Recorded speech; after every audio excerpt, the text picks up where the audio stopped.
안녕하세요. 내정신 채널 가족 여러분 반갑습니다. 저는 오늘 아주 설렘 가지고 오늘 방송 시작합니다. 이유가 있겠죠. 연구하면은 이 같은 새 책을 오늘 첫 시작하는 날이기 때문에 그렇습니다. 우리가 학교 다닐 때에 새 책을 대했을 때 그 설렘들 있지 않습니까? 저는 아직 못나서 그런지 모르겠는데 아직까지도 새 책을 더하게 되면 그렇게 설렙니다. 예, 그래서 어쨌든 굉장히 그 기쁜 마음으로 또 설레는 마음으로 여러분 뵙게 되는데요. 여러분은 어떠신지 모르겠습니다만은 아무튼 여러분은 이 책 두께 때문에 좀 기가 죽었을지 모릅니다. 그러나 그럴 필요 없습니다. 오히려 '오랜 시간 동안에 함께 사귀겠다.' 이런 생각하면 또 달라지겠죠. 잠시 또 끝 하고 난 뒤에 끝날 때의 그 아쉬움이라는 것보다는 적어도 이 책은 한 1년 동안 할 것 같습니다. 여러분이 어떻게 하느냐에 따라서 다르긴 하겠지만은 영감이 이 책이 전체적으로 135 장이 그렇습니다. 굉장히 길게 되어져 있습니다, 전체적으로. 하루에 제 생각에는 한 3 장씩 3 개의 장씩 하더라도 거의 50주 그렇게 되는데 우리가 공휴일 빼고 하면은 1년 동안 해야 될 양이 아닐까 이런 생각이 제가 가진 생각입니다. 꼭 그럴 필요는 없습니다. 우리가 뭐 여기에 그 목매일 이유는 하나도 없겠죠. 여기에 우리의 생사를 걸 이유도 더더욱 없겠고. 그러나 마음껏 한 즐겨 볼 수 있는 좋은 재료를 지금 우리가 들고 시작한다. 이런 생각하면 됩니다. 이 좋은 재료라고 얘기했습니다. 이건 제 얘기가 아니고요. 좀 문학을 한다는 사람들이 몇 가지 넘어야 될 산들을 만납니다. 문학을 좀 한다는 사람들이 '아 이거는 좀 혼자서 읽기 어려울 텐데.'라는 책 중에 하나가 특히 영미 소설에서 만날 수 있는 게 이 책입니다. 그래서 이 책을 하게 되면 그래도 문학의 한 중간쯤 이제 들어갈 수 있도록 되어집니다. 그래서 제가 아주 세세히 천천히 그러니까 우리나라에서 제일 쉽게 하는 유튜브가 되도록 그렇게 하려고 제가 생각하고 있습니다. 제일 쉽게.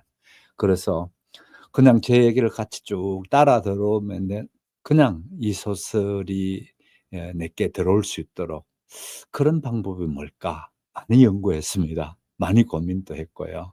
그러니까 여러분 부담 갖지 마시고 대신에 이 책을 사기를 강력 추천합니다. 1년 동안 할 것 같다 했으니까 사야 되겠죠. 그래서 오늘 제가 하고 있는 방송에도 밑에 보면은 제가 이 방송 나가는 그 밑에 보시게 되면은 이 방송에서 추천하는 책으로 이렇게 나와 있습니다. 이 책과 두 권이 나와 있습니다. 아틀라스 세계사하고 또 이 책 이렇게 두 권 나와 있으니까 이왕이면 둘 다 구입하시길 바랍니다.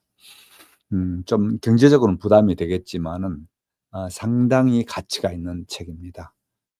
또 강력하게 여러분께 이 책을 권하고 싶은 그런 책입니다. 도무지 모비 딕이라는 소설이 뭐길래 그렇게 강력히 권한다 할까? 이런 생각이 들죠. 그래서 오늘 첫 얘기가 모비 딕이 뭔지, 또 이 소설은 어떻게 탄생하게 됐는지 등등 오늘은 본문을 딱 한 문장만 들어갈 수 있을 것 같습니다. Call me Ishmael 이라고 되어져 있는 첫 번째 문장입니다. 우리말로 하게 되면은 "내 이름을 이스마엘이라 해 두자." 이 정도의 문장입니다.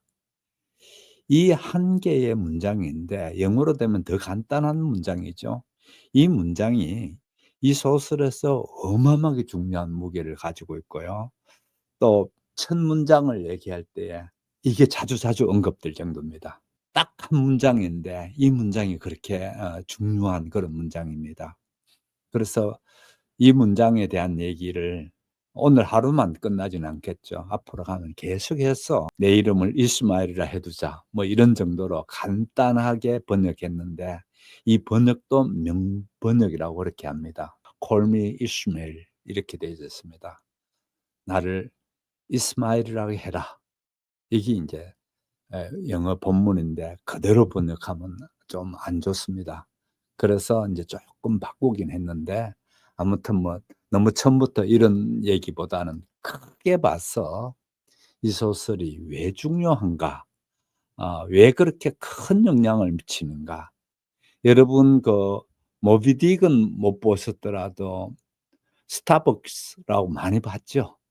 혹시 그거 못 보신 분 있으면은 이 방송 이제 그만 봐야 됩니다. 스타벅스가 여기에 나오는 주인공 중에 한 사람입니다.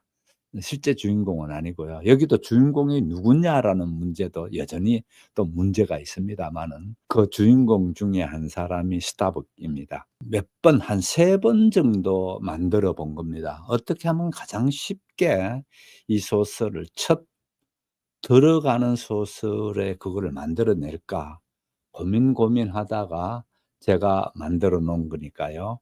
노트북 LM을 먼저 한번 들으시고 '아 이 소설은 이런 소설이겠구나.'라는 거 한번 감 잡고 제 얘기 따라와 주시면 고맙겠습니다. 내정신 채널 가족 여러분, 반갑습니다. 오늘은 허먼 멜빌의 모비딕이라는 아주 거대한 작품 속으로 함께 들어가 보려고 합니다. 저희가 오늘 여러 자료들을 좀 살펴봤는데요. 19세기 미국 문학에 대한 해설도 있고, 소설 자체 분석, 그리고 한국어 번역본 비교글까지 다양하게 있더라고요. 네, 안녕하세요. 모비딕 정말 만만치 않은 작품이죠. 오늘 이 자료들을 바탕으로 해서 특히 이 소설을 처음 접하시는 분들이 그 핵심 매력과 의미를 좀 쉽게 이해하실 수 있도록 한번 이야기를 풀어가 보겠습니다. 좋습니다. 그럼 바로 한번 시작해 볼까요? 모비딕의 세계로. 우선은 그 시대적 배경부터 좀 짚어봐야 할 것 같아요. 19세기 미국. 자료들을 보니까 처음에는 독립 국가로서 희망찬 분위기도 있었지만 네, 맞아요. 근데 그게 오래가질 못했죠. 중반 이후로 넘어가면서 산업화, 도시화가 막 진행되고 또 남북전쟁이라는 큰 사건도 겪고요. 그러면서 사회적인 갈등이나 어떤 어두운 면들이 점점 깊어졌다고 해요. 해리 레빈이라는 사람이 이걸 어둠의 힘이라고 불렀다고 하던데요. 네, 바로 그거죠. 물질주의가 심해지고 우리가 아는 그 아메리칸 드림의 의미도 좀 변질되던 그런 시기였어요. 그래서 당시 소설들이 이런 사회 문제들을 좀 정면으로 다루려는 경향이 있었고요. 그런 배경 속에서 허먼 멜블이라는 작가가 등장하는군요. 1819년생이시던데 젊은 시절에 선원 생활을 하셨고 특히 그 포경선 에커시넷호 경험이 모비딕에 아주 큰 영향을 줬다고요? 네, 그렇습니다. 한 18개월 정도 포경선을 타셨다고 하는데 그 경험이 소설 속에 나오는 고래잡이 묘사를 정말 뭐랄까 살아 숨쉬게 만들었죠. 근데 초계작 타이피나 옴으로 이미 인기를 얻으셨다고 하던데 모비딕을 쓸 때는 좀 다른 영향을 받으셨다고요? 너세니얼 호손. 아, 네. 중요한 포인트인데요. 포경선 경험이 사실적인 기반이 됐다면 호선과의 교류는 이 작품의 철학적인 깊이를 더하는 데 큰 영향을 줬다고 알려져 있어요. 단순한 모험 이야기를 넘어서서 인간 존재의 어떤 근원적인 문제, 어두운 심연 같은 걸 탐구하게 된 계기가 아니었나 싶습니다. 그렇군요. 자, 그럼 이제 진짜 작품 속으로 한번 들어가 보죠. 그 유명한 첫 문장. 나를 이스마일이라 부르라. 네, 거미 이시멜. 이스마일이라는 화자가 이제 이야기를 끌어가죠. 이 친구가 일자리를 찾아서 포경선 피코두오에 타게 되면서 본격적인 스토리가 시작됩니다. 그리고 그 배 선장이 바로 에이헤브. 정말 강렬한 캐릭터죠. 그렇죠. 과거의 그 흰고래 모비딕에게 달의 한쪽을 잃고 나서 복수심에 완전히 사로잡힌 인물이에요. 그의 광기가 배 전체를 지배하게 됩니다. 그 에이헤브 선장이 선원들을 이끌고 정말 미친 듯이 모비딕을 찾아 나서잖아요. 그 과정이랑 결말이 어떻게 되죠? 좀 스포일러지만 워낙 유명한 작품이니까요. 네, 뭐 괜찮을 것 같습니다. 결국 3일 동안 정말 격렬한 사투를 벌이는데 마지막 순간에 에이헤브가 모비딕에게 작살을 던지거든요. 그런데 그 작살줄에 본인이 감겨서 바다로 끌려 들어가면서 최후를 맞이합니다. 그리고 분노한 모비딕이 피코도우를 그냥 박살내버리죠. 아, 그럼 다 죽는 건가요? 거의 다 죽는데 딱 한 명, 바로 화자인 이스마일만 살아남아요. 그것도 자기 친구 퀵헤그가 미리 만들어뒀던 관 있잖아요. 그걸 붙잡고 표류하다가 구조됩니다. 참 아이러니하죠? 듣기만 해도 엄청난 이야기인데 이게 또 실제 사건에서 영감을 받았다고 하더라고요. 1820년에 에식스 오라는 포경선이 진짜 고래한테 받쳐서 침몰했다고요. 네, 맞아요. 멜빌 자신의 경험이랑 그 에식스호 사건이 소설의 어떤 현실적인 바탕이 된 거죠. 근데 모비딕은 그냥 모험담이나 실화 재현에 그치지 않아요. 이게 또 특이한 점인데. 아, 그 고래 백과사전 같은 부분 말씀하시는 거죠? 네. 갑자기 막 고래 종류, 생태, 뭐 포경 기술 이런 걸 엄청나게 자세하게 설명하는 부분들이 계속 끼어들잖아요. 고래학이라고 부르기도 하는데 솔직히 이 부분 때문에 읽다가 좀 지치거나 이게 뭐지? 하고 당황하는 독자들도 많아요. 저도 그랬어요. 약간 흐름이 끊기는 느낌? 그럴 수 있죠. 하지만 이게 또 멜빌의 의도일 수 있다는 해석도 있어요. 뭐랄까 그 거대한 자연, 인간이 다 이해할 수 없는 그 세계의 경이로움과 또 공포 이런 걸 보여주기 위한 장치라는 거죠. 아, 그렇게 보니까 또 다르게 느껴지네요. 바로 그런 점들 때문에 이 소설이 그냥 재미있는 이야기를 넘어서 아주 깊은 상징성을 가진 고전으로 평가받는 거군요. 그 흰 고래 모비딕, 에이헤브 선장, 피코드호. 이게 다 뭔가 상징하는 바가 있다고 하던데요. 자료들마다 해석이 조금씩 다르긴 하더라고요. 네. 해석이 정말 다양하게 나올 수 있다는 게 모비딕의 큰 매력이죠. 위대함인 것 같아요. 모비딕은 보통 뭐 인간이 정복할 수 없는 거대한 자연 혹은 신적인 존재 아니면 악 그 자체 심지어는 인간 이성으로는 도저히 파악할 수 없는 어떤 미지의 것 이렇게 다양하게 읽히죠. 특히 그 흰색이 주는 의미에 대해서도 말이 많고요. 흰색이면 보통 순수함 아닌가요? 그렇죠. 근데 동시에 그 백색이 모든 색을 집어삼키는 공백, 죽음, 공포를 상징할 수도 있다는 거예요. 멜빌이 그런 양면성을 노린 것 같아요. 오, 심오하네요. 그럼 에이헤브는요? AF는 보통 인간의 오만함, 어떤 목표에 대한 광적인 집착, 혹은 신에게 맞서는 그런 비극적인 영웅상으로 해석되곤 합니다. 그리고 그 피코도는 정말 다양한 인종과 배경의 선원들이 모여 있잖아요. 그래서 당시 미국 사회 자체의 축소판, 혹은 더 나아가서 인류 전체를 상징한다고 보기도 하고요. 와, 듣고 보니 정말 단순한 복수극이 아니라 인간, 자연, 사회, 종교, 선과 악 같은 정말 근본적인 문제들을 다 던지고 있는 거대한 서사시네요. 출간 당시에는 별로 주목을 못 받았다고 하던데 미국에서 3,200부 정도 팔렸다고 하니깐요. 그런데 20세기에 들어서 재평가받고 지금은 미국 문학 최고봉 중 하나로 꼽히잖아요. 그 이유를 알 것 같아요. 네, 맞습니다. 이 복잡하고 상징적인 문체를 또 어떻게 우리말로 옮겼는지 김석희 번역가님이나 황효원 시인님 같은 여러 번역본을 비교하면서 읽어보는 것도 모비딕을 즐기는 또 다른 재미가 될 수 있을 겁니다. 아, 번역본마다 느낌이 또 다르겠네요. 문장의 호흡이나 단어 선택 같은 것들이요. 그렇죠. 어떤 번역은 좀 더 시적인 느낌을 살렸을 수도 있고 어떤 번역은 원문의 어떤 장중함을 더 잘 전달할 수도 있고요. 오늘 이렇게 모비딕 이야기를 쭉 나눠보니까, 아, 이게 정말 단순한 해양 모험 소설이 절대 아니구나. 인간 존재와 문명에 대한 아주 깊은 성찰을 담고 있는 그야말로 바다 같은 이야기라는 걸 다시 한번 느낍니다. 그 백과사전 같은 정보들이랑 철학적인 사유가 막 뒤섞여 있는 독특한 형식도 참 인상적이고요. 네. 에이헤브의 그 강렬한 추적과 비극적인 결말이 워낙 인상 깊지만 저는 동시에 이 모든 과정을 옆에서 지켜보고 기록하고 또 유일하게 살아남은 이스마엘의 역할도 정말 중요하다고 생각해요. 그는 어쩌면 그 거대한 혼돈과 파멸 속에서도 끊임없이 관찰하고 의미를 찾으려는 우리 인간의 모습 혹은 작가 자신의 시선을 대변하는 인물일지도 모릅니다. 그러네요. 관찰자의 시선. 마지막으로 저희가 이 질문을 한번 던져보고 싶어요. 모든 것이 파멸로 끝난 뒤에 이스마엘은 역설적이게도 죽음을 상징하는 그 친구의 관 덕분에 살아남잖아요.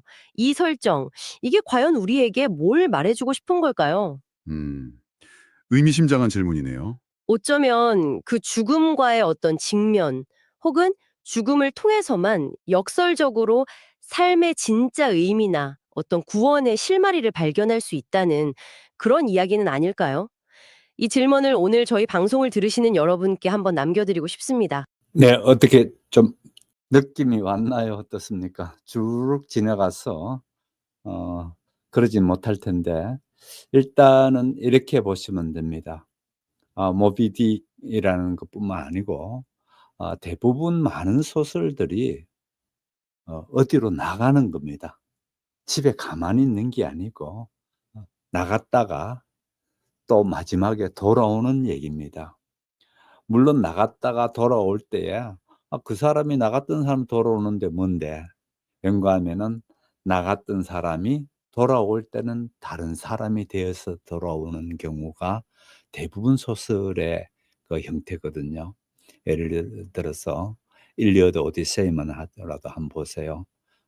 그런 거 고전 소설부터 시작해서 오늘날 소설까지도 많은 부분은 집을 나서는 얘기입니다. 모비딕도 마찬가지입니다. 나갔다가 돌아오는 얘기입니다. 그런데 돌아올 때 30명의 선원들이 나갔다가 다 죽고 혼자만 돌아오죠. 그런 부분이 다르긴 하고요. 또 돌아온 자신이 다시 한번 그걸 되돌아봤을 때에 이런 의미들을 갖다 부으려고 했습니다. 처음에는 굉장히 이 소설을 구상할 때에 1820년에 실제 있었던 일입니다. 모카딕이라는 고래였는데 이 고래가 역사 속에 실제 있었던 일인데 나중에 사람들이 잡았는데 이 고래가 거의 한 30m 되는 큰 고래였습니다. 한 30m 정도 됐다고 그러고요. 자그마치 그 덩어리에는 그 꽂혀 있는 작살과 작살 흔적들이 한 20개 정도나 된 그런 고래였고, 당시에 그 1820년, 30년 이렇게 됐을 때에 나온 얘기들 가운데에 가장 선원들이 무서워하는, 왠가하면은 매우 포악했다 합니다. 그러니까 한 30m, 고래 크기만 해도 한 30m 되는데 당시에 배들은 그렇게 크지 않거든요. 물론 당시에 범선을 타고 나갔습니다. 제가 나중에 이제 범선이 어떻게 됐는가를 좀 말씀드릴 텐데요. 범선을 타고 나가긴 하더라도 그 고래가 범선을 들이받아 버리면은 그냥 침몰하게 돼 있고요. 많은 사람들이 무서워할 수 있는 그런 고래가 모카딕이라는 게 있었습니다. 그거에 대한 얘기를 근거로 해서 이제 이야기를 만들어 나가는 겁니다. 그래서 전혀 없던 얘기가 아니고 있던 얘기를 통해서 이제 만들어 나갔는데, 만들 때에 당시의 미국 사회를 적극적으로 반영합니다. 다시 이제 말씀드리면 1620년에 뜨거운 신앙의 열정을 가진 1620년에 이제 메이플라워를 타고 미국에 정착하기 시작하죠. 그전에도 한 3년 전에 제임스타운이라는, 이 사람들이 메이플라워를 타고 오는 곳보다는 좀 더 밑에 제임스타운이라는 걸 먼저 개척을 했습니다. 개척을 했는데 그 개척에서 그냥 모피나 얻어가고 뭘 좀 이렇게 뺏어가는 정도지 아예 살려고 온 사람들이 아니고요. 또 안타깝게도 그 사람들은 다 몰살당해 버립니다. 누가 어떻게 죽였는지 모릅니다. 그래서 다 몰살당해 버렸는데 아마 주변 인디언들의 습격에 의해서 한 사람도 살아남지 못하고 다 몰살당하는 게 제임스타운에 있었습니다.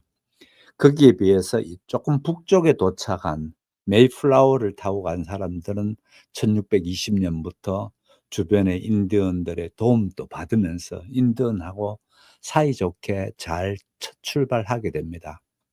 그렇게 해서 정말 이곳이 하나님이 주신 땅이다라는 뜨거운 신앙을 가지고 있었죠. 그래서 추수감사절이, 이때의 추수감사절이 유래되죠. 왠가하면은 혹독한 그 추운 미국의 동부 날씨를 견뎌냈고, 그렇게 하면서 그다음에 농사를 지어서 너무너무 감격이 돼서 음식을 준비하고 터키를 잡고 그렇게 해서 주변 인디언들과 나누게 된 게 오늘날 우리가 지키고 있는 추수감사절의 기원이 이때에 나옵니다. 그래서 1620년에 이 같은 마치 그 언덕 위의 도시, 이런 도시를 만들겠다는 큰 꿈을 가진 게 청교도들의 첫 번째 미국 정착기입니다. 그러면서 세월이 흘러갑니다. 거의 한 200년 넘게 흘러가면서 미국은 매우 어려워집니다. 어느 정도 어려워지는가 하면 이 소설은 아까 보셨다시피 1851년에 발표됩니다. 다른 것 외울 필요 없이 오늘 연도는 하나는, 첫 번째 1620년에 메이플라워를 타고 미국이 시작됐다는 1620년을 외울 필요가 있고요. 그다음에 두 번째는 1861년을 외울 필요가 있습니다. 왜 1861년을 외워야 하는가 하면은 남북 전쟁이 벌어집니다. 남북 전쟁이 벌어져서 결국 전쟁이 아니면은 내전이 일어나지 않으면 안 될 정도로 매우 어려워지기 전 10년 전에 이 소설이 발표되는 것이죠. 그러니까 그 당시에 얼마나 형편없는 그런 미국의 문화라든지 천박한 자본주의라든지 처음에 가졌던 공동체 정신이든지 그런 거는 없어지고 신앙은 껍데기만 남고 이런 것들에 대해서 정면으로 비판하고 나옵니다. 그래서 어떻게 비판하고 나오는가를 나중에 차츰차츰 보실 텐데, 그러다 보니까 여기는 성경에 대한 얘기들이 군데군데 나옵니다. 성경에 대한 얘기. 그러니까 예를 들어서 Call me Ishmael 이렇게 되는 첫 문장부터 이스마엘입니다. 이스마엘이 누굽니까? 아시다시피 구약 성경에 나오는 아브라함의 첫 아들이지 않습니까? 아브라함이 후손이 없게 되니까 그 하갈, 몸종인 하갈을 통해 가지고 낳은 아이가 명만 당시에 관습이었답니다. 그게 후세가 얻게 되면은 대리모를 하게 되는데, 그 대리모를 하게 된 89세입니까? 그렇게 됐을 때에 대리모로 낳은 아이가 이슈마엘입니다. 거기는 이스마엘 이렇게 돼 있죠. 영어식 발음은 이슈마엘 이렇게 되고 우리 성경은 이스마엘 이렇게 되는데, 이스마엘이 인제 아브라함의 장남이었죠. 아내 사라가 진짜 아이를 낳습니다. 하나님의 약속대로 아이를 낳게 되죠. 그렇게 되면서 이스마엘과 하갈은 같은 집에 살 수 없게 되집니다. 그러면서 그 집을 떠나게 되죠. 아브라함의 집을 떠나게 됩니다. 자, 그래서 여기서 첫 번째 이름 나오는 이스마엘 또는 이슈메일이라고 되어져 있는 이 이스마엘의 뜻이 뭔가 하면은 방랑자입니다. 또 추방된 추방자입니다. 그래서 이 소설에서 전체적인 얘기는 이스마엘이 자기가 본 것, 자기가 생각했는 것, 이런 얘기들이 쭉 적혀져 있는 전체가 이 소설입니다. 결국은 누굽니까? 방랑자 또는 추방자, 제 땅에 살 수 없는 자의 눈으로 본 그런 역사입니다. 그러다 보니까 이게 만만찮죠. 그동안에 대부분의 역사는 누군가 하면은 군림하는 자, 주류, 이런 사람들의 눈으로 되어진 게 주로 역사가 되어져 있습니다.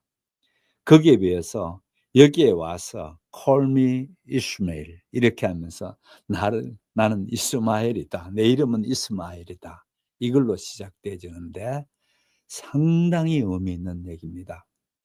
그래서 국외자, 그러니까 메인스트림이 있지 않고 아웃사이드에 있는 사람들, 이런 걸 국외자라 하죠.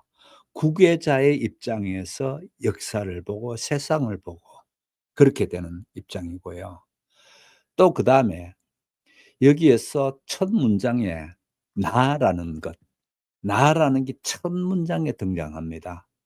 요즘까지 미국 소설이든지 이런 소설들이 대부분 나라는 게 딱 앞에 부각되지 않습니다. 대부분 자기 출신이든지 자기 가문이라든지 자기 공동체라든지 주된 이슈가 되는 데 비해서 이 소설은 첫 번부터 나라는 게 중심이 딱 되어집니다. 그렇게 해서 나라는 문제가 제일 앞에 탁 나오기 시작하고요. 이 나라는 사람이 실제 이스마엘이 아버지 집을, 아브라함의 집을 떠나서 나갔을 때에 이들이 간 데는 어딥니까? 사막이었죠. 그죠? 사막이었는데 여기에서 이 소설의 첫 얘기는 이 소설에 나오는 이스마엘이 나가는 지역은 사막보다, 어떻게 보면 사막처럼 험하긴 하지만은 사막보다 훨씬 더 험한 대해를 나갑니다. 대양을 나갑니다. 이 대양을 나가면서 살아남는 문제가 나오게 되게 되죠. 그래서 여기서는 만만찮은 첫 출발부터 만만찮게 되어집니다. 그러니까 첫 출발부터도 그냥 기존에 했던 방식으로 따라 가지고 갈래? 기존에 살았던 방식으로 살래라는 게 아닙니다. 뭔가를 딛고 일어서려 하고 심지어 그게 죽음이라도 좋다고 나서는 자의 얘기입니다. 그래서 제가 첫 얘기가 그 얘기했죠.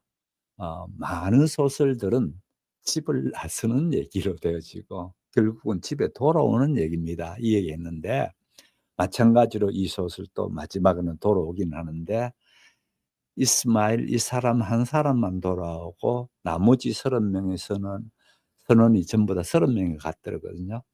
또 왜 하필 30명일까?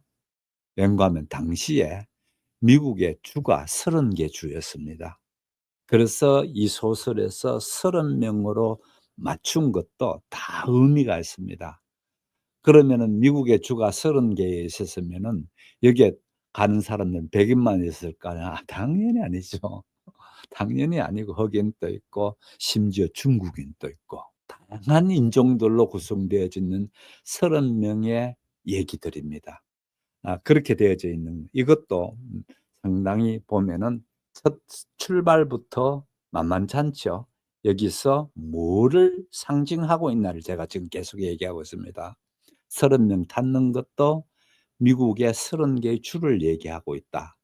그렇다면 여러분이 지금쯤 질문을 던져야 될 게 모비딕이라는 게 도무지 무슨 말입니까? 이제 이 얘기를 질문하시겠죠? 그래서 이제 그 얘기부터 할게요. 모비딕이라는 말은 원래 아까도 말씀해요. 모카딕이라는 큰 고래가 한 30m 되는 고래를 실제 1820년에 잡았습니다. 사람들이.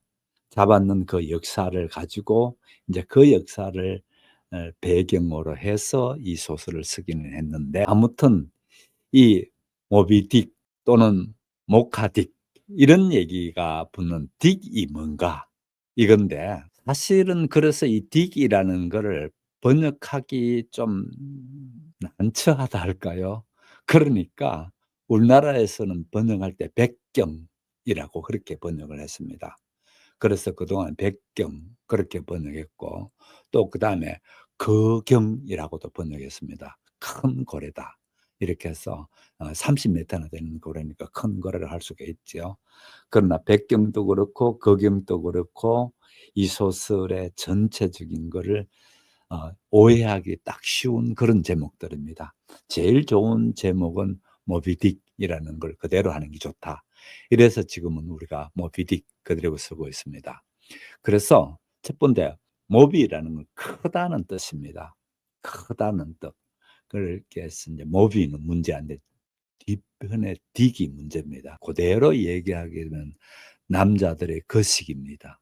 그래서 아니 무슨 꼴이야 이거 첫 제목부터 이렇게 불경스러울 수 있나라는 생각이 들죠. 제목부터도 남자들의 거시기 그러니까 우리말로 하면 큰 거시기 뭐 이렇게 번역하게 되면은 이 제목을 그대로 잘 번역한 건데 사실은 모비딕이라는 말이 선원들이 쓰던 선원들이 제가 지난번에도 한번 말씀드렸지만 선원들이라는 게 그 시대나 오늘날이나 특히 하급 선원들은요. 그 사회에 적응하지 못하는 그런 아주 어려운 사람들이 또 못 배운 사람들이 선원으로 나가거든요. 그래서 못 배운 사람들의 그 말도 안 되는 영어 전혀 말도 안 됩니다. 거기에서 섞여져 있는 욕들이 대부분이고요. 이렇게 되어져 있다 보니까 큰 고래 이렇게 하지 않고 자기네들은 모비딕이라고 그렇게 불렀다고 합니다. 그래서 이 모비딕이라고 했는데 그러면은 큰 고래라고 했을 때 큰 고래는 뭘 얘기하려고 했는가라는 부분입니다. 큰 고래 모비딕이라는 말에 개인으로서는 또는 어떤 단체 이 사람들이 30명이 잡으러 나갔죠. 이런 사람들하고는 이런 사람이 달라붙었을 때 도저히 어떻게 할 수 없는 그런 부분을 모비딕 칭합니다. 이 모비딕은 더 정확히 말하게 되면은요. 백인 중심으로 된 미국 사회의 문화 이거를 인제 나타내는 겁니다. 그래서 이 백인 중심에 된 여기에 보면은 백경이라 했죠. 흰색 고래라는 얘기죠. 경은 고래 경자거든요. 흰색 고래라는 뜻이거든요. 그럼 왜 그게 하필 흰색인가 하면 당시에는 미국 사회의 주류가 대부분 백인 중심의 사회였거든요. 그러다 보니까 이 백인 중심의 사회 또 더 나아가 가지고는요. 백인 중심의 구라파 역사 이런 것들을 인제 마구 공격하게 나옵니다. 실제 만만찮게 공격해 나옵니다. 그러다 보면 그들을 공격하기 위해서 그들의 문화의 배경이 되는 것들 그런 것들을 자주자주 인제 이용하게 되는 거죠. 그래서 서양 문화의 가장 큰 배경이 뭡니까? 성경이죠. 그래서 여기 이스마엘부터 시작해서 성경의 인물이죠. 또 아합 왕에 대한 얘기가 나옵니다. 또 그다음에 요나에 대한 얘기가 나오고요. 뭐 이런 식으로 성경에 대한 얘기들이 여기서 같이 나오게 돼 있고요. 그러면 성경만 나오는 게 아니고요. 그리스 신화가 또 여기에 나옵니다. 그래서 그리스 신화가 나오게 되고요. 또 그다음에 셰익스피어의 4대 비극 가운데 특히 리어 왕, 킹 리어에 대한 얘기가 또 여기에 나옵니다. 이러면서 또 그다음에 신라군 또 나오고요. 뭐 이런 식으로 실제 서양 문화의 중요한 부분들이 여기에 동원되면서 여기에 같이 인제 나오게 되어져 있습니다. 그래서 이 소설이 절대로 호락호락한 소설이 아니다는 얘기가 제가 그 얘기입니다. 참 만만치 않습니다. 그 사람들 한 사람 한 사람들을 들고 나올 때마다 우리는 '왜 이 저자는 여기를 끌어들이는가?' 첫 번째, 이스마엘을 왜 여기에 들어왔는가? 역사를 어떤 눈으로 본다고요? 구계자의 눈, 막 찌질이의 눈으로 역사를 보겠다는 겁니다, 한마디로. 예. 찌질이의 눈으로 뭘 본다고요? 백경이라는 걸 한번 보겠다는 겁니다. 찌질이의 눈으로 이 커다란 고래를 한번 들여다보겠다는 겁니다. 사실은 이같이 성경 이야기뿐만 아니라 아까도 말씀드렸듯이 여러 가지 얘기가 같이 섞여서 나오는 데다가 더 어려운 부분이 있습니다. 그래서 이 소설은 여러분이 먼저 예습할 필요는 전혀 없습니다. 복습은 하시는 게 좋습니다. 워낙 이 얘기 저 얘기가 많이 나오니까. 그러나 절대 먼저 읽지는 마십시오. 읽다가는 실족하기 딱 좋습니다. 왜 그런가 하면은 전혀 상상도 못할 희한한 고래에 대한 얘기가 너무 길게 나오고요. 또 그다음에 당시에 그 고래 잡는 도구라든지 한마디로 백과사전도 이런 백과사전이 없습니다. 그래서 이 책이 나오고 난 뒤에부터 이 책은요 전혀 인기를 못 끌었습니다. 인제 이 생애에 대한 얘기도 좀 할게요. 허먼 멜빌은 아버지가 상당한 사업가인 부잣집에서 태어납니다, 뉴욕에서.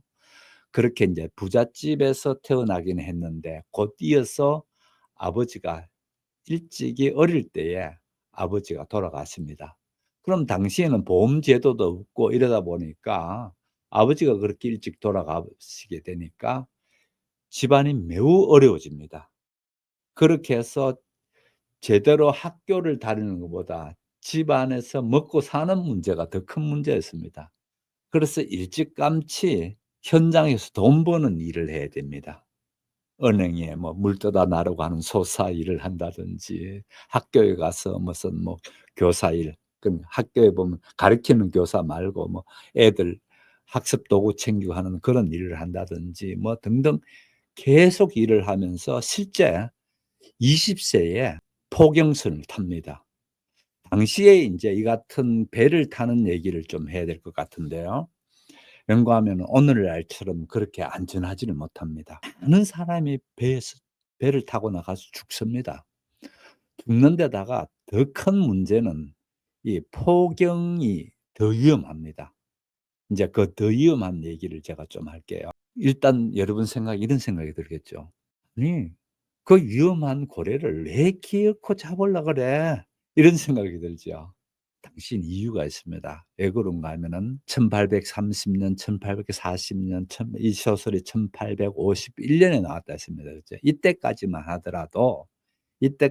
하더라도 가장 큰 산업에서 가장 필요한 게 고래기름이었습니다. 그럴 정도로 고래기름은 매우 유용했는데 그중에 가장 많이 쓰이는 게 밤에 불을 밝히는 용도였습니다. 당시는 아직까지 석유, 땅에서 파는 석유를 가지고 할 줄 아는 게 안 돼 있기 때문에 고래 기름을 통해서 불을 밝히는 석유를 하게 되고요. 그다음에 그나마 무슨 그 윤활유 같은 거 있잖아요. 전부 다 고래에서 얻는 기름들을 가지고 윤활유를 썼습니다. 거기에다가 오늘날처럼 뭐 플라스틱이 있다든지 나무로 깎는 것보다는 더 고급은 뭔가 고래뼈들입니다. 그래서 고래뼈를 많이 이용했습니다. 고래뼈를 이용해 가지고 그렇게 그 도구를 만든다든지 이렇게 사용되고요. 그래서 고래가 당시에는 가장 큰 산업 중에 하나였는데 그중에 미국이 또 가장 많이 했습니다. 그러니까 신생 나라에서 미국이라는 데서 좀 먹고 살 만하면은 그래도 그렇게 위험한 걸 잘 안 하려 하잖아요. 근데 미국인들은 인제 그런 거에서 나가기 시작했죠. 그래서 나갈 때는 이렇게 됩니다. 배 선주가 있으면은 선주가 있고 그다음에 요번에 나갈 때에 사람을 선원들을 모집하게 되는데 월급 주는 선원은 아니죠 당연히. 모집하게 되는데 이 선원들께 살아서 돌아오게 되면은 그때에 얼마를 주겠다는 식으로 계약을 합니다. 그래서 여기에서 나오는 거는 보게 되면은 이스마일이라는 이 사람은 300분의 1을 받기로 하고 이 배를 탑니다. 그래서 300분의 1 이런 식으로 비율을 정하는 거고 기간은 3 년입니다. 영광은 고래잡이는 먼 길을 가야 되거든요. 그래서 먼 길을 가다 보니까 3년 동안 먹어야 될 것들을 전부 다 준비합니다. 그렇게 전부 다 준비해 가지고 출발하게 되는데 그러면 여기에 돈은 누가 되는가? 3년 동안 30 명이 먹을 수 있는 것도 어마어마한 양이지 않습니까? 그럼 돈은 누가 되는가 하면은요. 요즘 주식하고 똑같습니다. 내가 돈을 내면서 거기에 몇 분의 몇이라는 거를 할당받습니다. 그렇게 해서 투자자가 적으면 적을수록 자기 할당량이 많아지겠죠. 그렇게 해서 인제 출발하게 되는데 이렇게 출발돼서 배가 나갔다가 만일 배가 돌아오게 되면요. 온 동네가 잔치 벌어집니다. 첫 번째 살아서 돌아온 가족들이 한 사람이 나가면 가족이 몇 명이 있을 것 같습니까? 당시는 아이를 많이 낳을 때거든요. 그래서 적어도 한 10명 또는 평균 한 7-8명 정도의 사람들이 한 가장하고 연결되어져 있습니다. 그러니까 이 사람들이 살아왔다고 그랬을 때 얼마나 이 사람들이 반기겠습니까? 너무너무 반기게 됐습니다. 첫 번째 이 가족들이 반길 테고 두 번째로는 누가 반기는가 하면은 이제 돈방석에 앉게 된 투자자들입니다. '아 내 배가 돌아왔다.' 이래서 배가 돌아올 것 같으면은 그 찌라시처럼 조그마한 거기에다가 배가 돌아온 게 뉴스로 이렇게 내보낼 정도로 그렇게 중요한 거였습니다. 그래서 배가 돌아올 때에 온 동네가 축제가 되는 이유가 인제 그런 얘기인데요. 아무튼 이렇게 해서 나가는 게 이 사람들의 배인데 당시에 전기선은 아직 없었습니다. 그래서 이 배들은 전부 다 범선입니다. 아 바람의 힘에 의해서 가는 돛을 세게 세우거든요. 나중에 제가 그림을 한번 보여 드릴게요. 돛을 어떻게 세웠는가. 그나마 인제 이 기술이 잘 발달돼서 이 돛을 잘 활용하는 기술들이 됐습니다. 그래서 배 속도가 훨씬 이제 빨라지긴 했는데 그러나 이때까지도 돛을 이용하는 배였고요. 이 같은 배에서 인제 30 명이 출발했다 했죠. 이렇게 가는데 가서 인제 고래가 있는 지역이 대부분 태평양으로 내려가야 됩니다. 이 사람들 나오면 대서양이잖아요. 좁은 바다잖아요. 대서양이나 인도양은 좁은 바다고 가장 큰 바다가 태평양이지 않습니까? 태평양 또 저 남태평양을 갑니다. 남태평양까지 가서 이제 고래를 잡기 시작할 텐데 이때에 일단 배 크기가 고래 크기에 보면 보잘것없다는 겁니다. 그래서 고래가 특히 모비딕이라는 이름이 붙은 이 백경이라는 이 고래는 포악하기 그지없어서 여러 번 어떻게 하는가 하면은 이 고래에 부딪혀 가지고 고래가 인제 와서 들이받아 버립니다. 그러면 배가 전복되어지면서 그 자리에서 수장당하고 그래서 이 태평양은 "이름 없이 죽어간 많은 사람들의 무덤이다." 이 얘기할 정도로 그런 위험한 바다입니다. 그래서 배들을 인제 끌고 그렇게 나가 가지고 하는데 지금 이제 큰 배가 인제 이렇게 나갈 때 보면은 작은 배가 세 3개 내지 4 개가 같이 나갑니다. 근데 이 배에서는 4 개의 작은 배가 있습니다. 이 작은 배를 끌고 가는 게 아니고 이 큰 배 옆에 붙여서 그렇게 갑니다. 또는 2 개는 싣고 2 개는 이제 옆에 붙여서 가거든요. 왜 그렇게 작은 걸 가져가는가 하면은 이유가 있습니다. 고래가 나타나는 게 보였단 말이에요. 왜 그런가 하면 고래들마다 다 다르겠지만은 고래는 폐로 숨쉬는 어류입니다.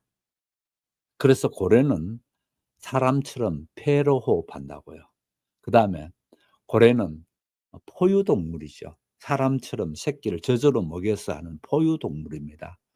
그래서 제일 큰 문제는 고래는 어떻게 되는가 하면은 한 번씩 물 위쪽으로 올라와서 숨을 쉬어 줘야 됩니다. 그 숨 쉬는 때에 어쩔 수 없이 숨을 쉴 때에 쫙 물줄기가 올라옵니다. 그게 날숨일 때 그렇거든요. 들숨은 한 번 호흡됐죠? 한 번 호흡하고 나면은 고래는 특이합니다. 우리는 한 번 호흡하고 나는데 참을 수 있는 거 하루를 못 참죠. 하루도 절대 못 참죠. 고래마다 다르긴 한데 여기에 나오는 그 향유고래입니다, 이 고래는요. 향유고래는 한 번 위에 올라와서 숨 쉬고 나면은 1 시간 동안 물속에 잠수해서 숨 안 쉬고 다닐 수가 있습니다. 그건 왜 그런가 하면은 한 번 숨 쉬었을 때에 필요한 산소라든지 이런 것들을 근육 사이에다가 다 저장시켜 놓는다 합니다.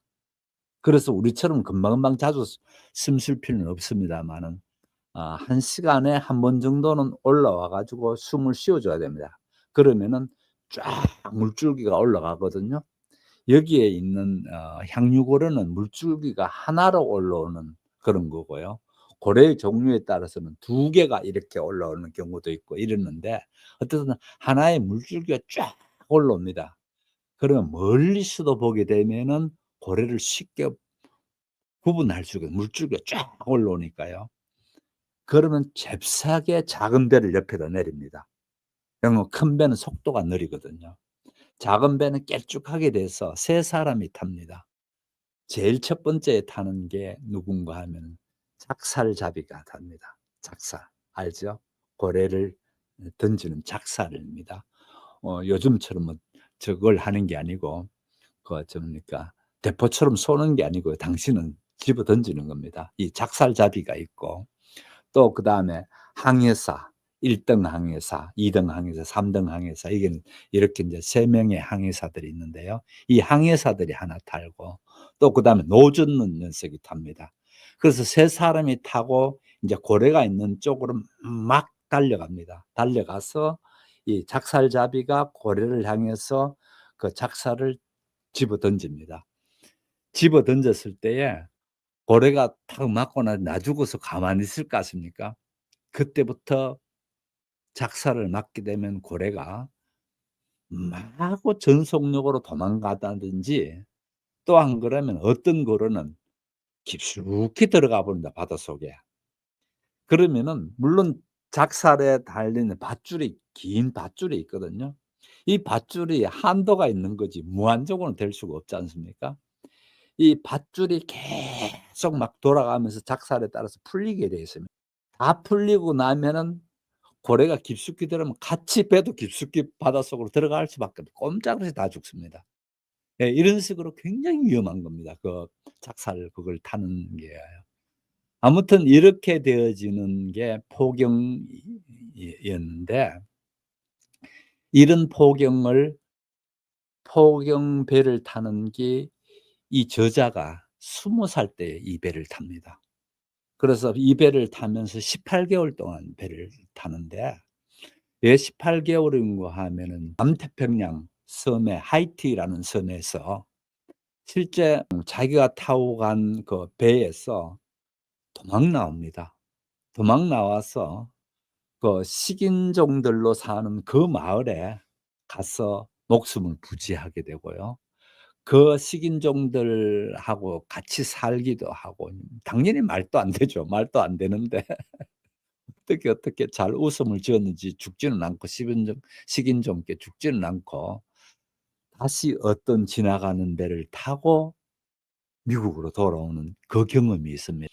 그래서 그 경험을 이 사람이 일찌감치 그렇게 젊은 날에 했기 때문에 고래에 대해서 정말 많이 알고 있었고요. 또 일찌감치 이 사람은 대단한 독서가였습니다.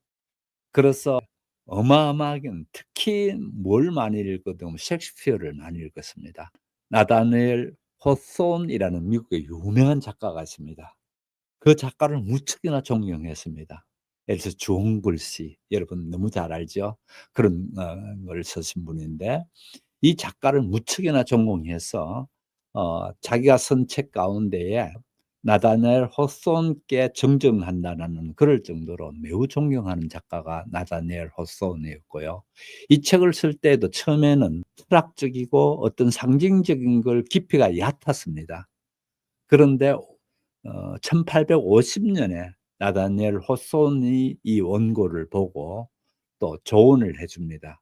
여기서 좀 더 깊이 있는 철학적인 깊이가 있었으면 좋겠다. 그 얘기를 듣고 다시 써 나가서 51년에 이게 인제 책으로 나오거든요. 이렇게 51년에 책으로 냈는데 문제는 한 3,000 권도 못 안 팔립니다. 이제 제가 이 얘기하려고 긴 얘기를 해 왔습니다. 그러고 난 뒤에 말년은 매우 가난하게 그렇게 죽습니다. 자기가 그렇게 힘들어 썼는 소설 지금 보셨다시피 이게 이제 완역본인데 우리가 보더라도 이게 얼마나 두껍나요? 이게 인제 손으로 쓴 원고로 됐을 때야 얼마나 대단했을까요? 그리고 이 소설을 쓰기 위해서 나는 태평양을 누비고 다녔고 도서관을 누볐다. 이 얘기를 합니다. 참 멋진 얘기죠. 자기 생애에 20살 때에 이 같은 포경선을 타고 나간 태평양을 누빈 거 맞죠? 돌아와서 그야말로 도서관에 박혀 살다시피 누볐다는 얘기입니다. 그렇게 해서 쓴 소설이거든요. 그러다 보니까 이 사람은 왜 그 같은 그러면은 일반 소설 이 사람은 소설을 배운 적이 없습니다. 그러다 보면 자기 나름대로의 독특한 방식으로 소설을 씁니다. 그러다 보니까 우리가 봤을 때에 또는 당시의 사람들이 봤을 때 '이게 소설인가?' 소설이 아닌 줄 알았습니다. 그냥 백과사전처럼 뭘 모아 놓는 건 줄 알았습니다. 그는 '여러 가지를 뭐 모아 놨는가 보다.' 이렇게 해서 당시에 심지어 서점이든지 도서관에 가게 되면은 책을 인제 다 분류시켜 놓거든요, 다 섞어 놓지 않고. 이 책이 처음에 발행됐을 때에는 이 문학 쪽에 분류돼서 들어간 게 아니고요. 해양학 쪽에 들어가 있었습니다. 그럴 정도로 이 내용은 소설보다는 해양학에 대한 얘기 또는 고래에 대한 얘기 이런 얘기들이 많이 차지하고 그러다 보니까 이 소설이 어려운 부분이 있습니다. 그러면은 왜 이같이 해양학에 대한 것, 고래에 대한 얘기를 많이 넣는가라는 점 본문하면서 또 얘기할 테니까요.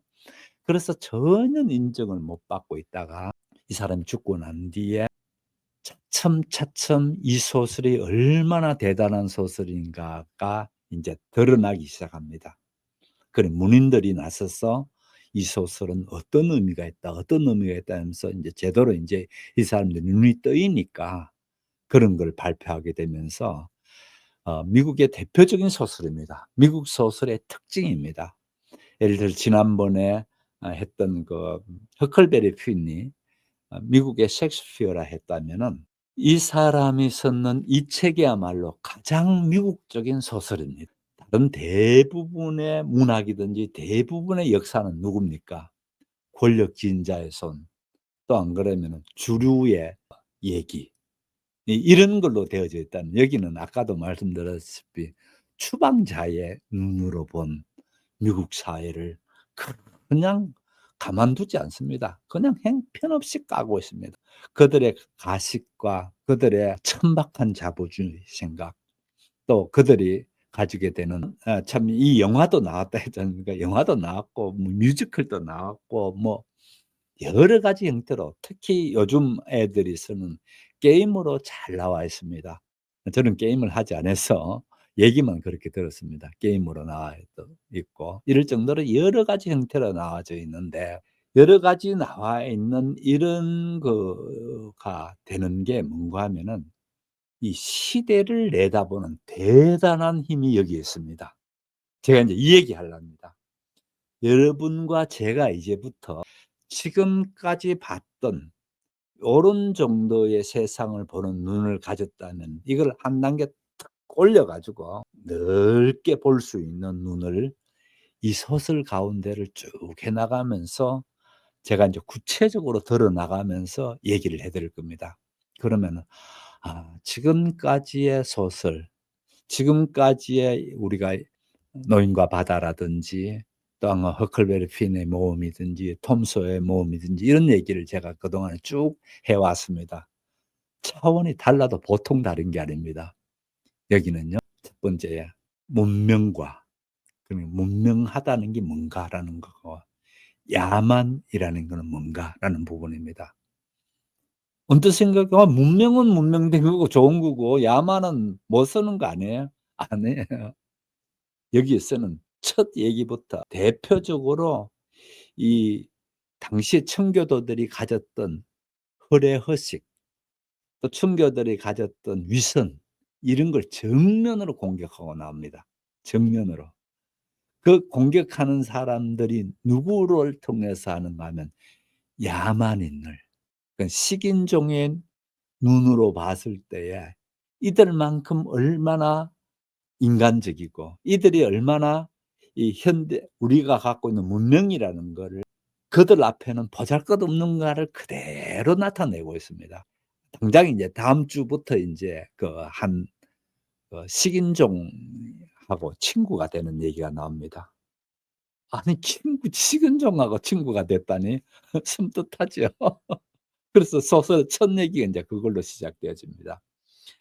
그렇게 되어지는데, 이 식인종의 그 친구가 되는 얘기들을 이렇게 읽어 나가면서 한번 보시게 되면은 많은 미국 사회에 소위 문명화되었다는 사람들을 비꼬고 있어요. 그러니까 가혹하게 천박한 자본주의, 돈밖에 모르는 그 천박한 자본주의자들을 "인간도 아니다 니는." 막 이런 얘기입니다. "니는 인간도 아니다."는 예, 그런 거부터 시작해서 하여간 얘기가 인제 좀 정리하면서 그렇게 하겠습니다.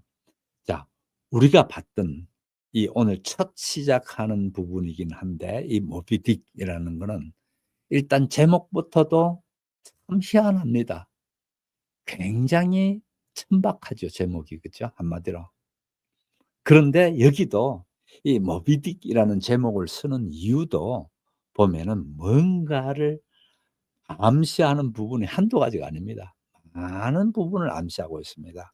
그래서 계속해서 더 나가면서 우리가 이 암시하는 말을 또 볼 텐데, 오늘 한 시간 가지고는 뭘 암시합니다는 건 별 의미가 없습니다. 이 소설을 구체적으로 읽으면서 이거는 이렇게, 이렇게, 이렇게 되는 겁니다 하게 되면은 달라질 테고요. 또 그다음에 특히 여기서는 꼭 마치 주인공처럼 나옵니다. 이스마엘이라는 사람이 주인공처럼 나오는데, 사실은 이스마엘이 주인공인지, 또 여기에 아합이라 했죠. 아합이라는 사람이 나옵니다. 에이헵 라고 나옵니다. 영어 발음으로는요. Ahab이라는 선장이 나오는데 이 선장이 주인공처럼 보이기도 합니다. 그래서 누가 주인공은 안 중요합니다. 그런데 이 주인공 역시 뭐라고요? 전부 다 성경에 나온 인물을 갖고 나옵니다. 그래서 이스마엘도 그렇고 아합도 그렇고 이런 사람들 성경의 인물을 거지로 끌고 들어와서 이 소설을 이어가고 있다. 이렇게 보시면 되겠습니다. 물론 여기에서 다른 종파의 얘기들도 나오고 이제 그러긴 한데 그런 부분까지 지금 다 하면은 너무 또 어수선할 테고요. 나중에 읽어가면서 그렇게 보도록 하겠습니다. 꼭 이 책 밑에 이 영상 밑에 있는 이 책은 구입해 놓으시면은 정말 유용한 그런 시간이 될 것 같습니다. 함께해 주신 여러분 감사드리고요. 내일 저녁에 또 뵙도록 하겠습니다. 안녕히 계십시오.